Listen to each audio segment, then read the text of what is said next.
This will be a little bit of a different kind of video for me. I just want to talk through kind of my use of practice boards in my carving.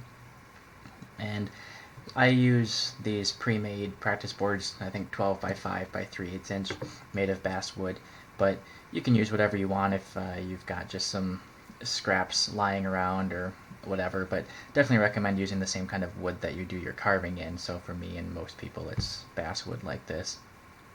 But obviously the main reason for practice boards as a beginner would be just getting experience, practice, training the different techniques and skills that you need for chip carving. And so you can see on my first practice board that I ever did when I got started, it was just that. It's this pre-made kind of design for a practice board just to practice the different kinds of chips. And so you might be able to see in the video the chips are all small, not real great quality, didn't follow the lines that well, a lot of kind of extra wood and stuff going on in there. So, but that's to be expected, you know, for a brand new chip carver. And moving down to the rosette here, definitely not great, but like I said, that's normal. So if that's what yours looks like, definitely know that that's a perfectly fine place to start. Keep using the practice boards to improve that and figure out what you need to get better. But some of the other things that I continue to use my practice boards for, you can see on this one, is things like a specific design or technique that I need to work on. So I wanted to make a Christmas ornament with this kind of pinwheel design that was new to me, so I needed to practice a little bit. You can see I've got 3 of them on here, and I needed the practice. This one especially didn't turn out so well, but kind of started to get the hang of it, give myself some confidence to do the real project.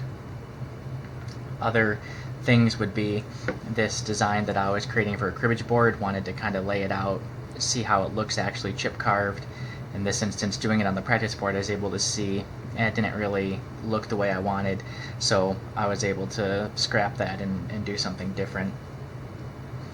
Or a little bit more specific here, I had a project that needed to use pine trees, and I just didn't know how to chip carve pine trees, so I had a bunch of different strategies and ways that I was going to possibly represent pine trees, try them out, see what worked best, what looked most reasonable and good as a pine tree.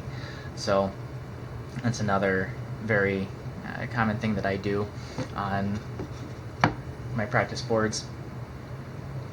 And another thing is just actual styles of chips or putting chips together.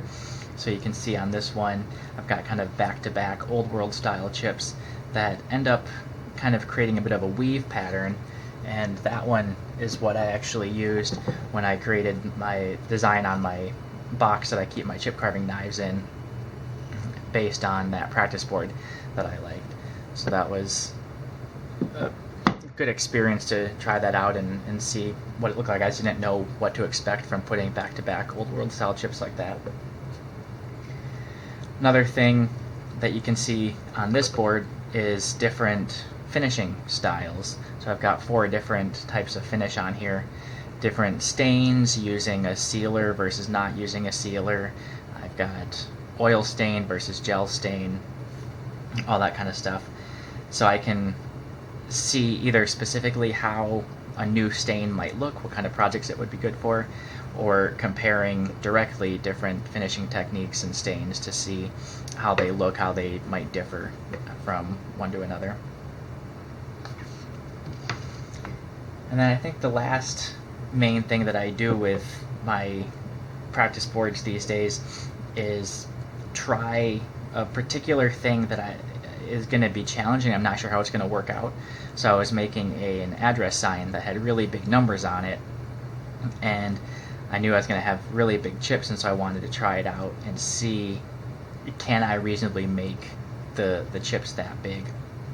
And so I put some kind of segments of them that were about the size that I was going to be carving to see, and they worked out okay. You can see I got a little bit of tear out going there along the grain, and so I wasn't pleased enough with that to be confident that I was going to be able to actually get the results I wanted. So I was able to use this as a learning experience to alter the design when I actually carved it into something that I knew I could do more consistently and get the results I was looking for. And kind of similarly, this one was another set of big chips, and so I lined up the pattern the same way with the grain direction that I would be carving, and wanted to try two different techniques. I was actually considering which knife to use between my standard chip carving knife and my old world style knife based on this specific situation. So I was able to replicate what the project was going to be on the practice board and give it a shot. And again, that was helpful to know how I should go about doing that in the project without having to worry about, is this going to work? Am I going to mess something up or not?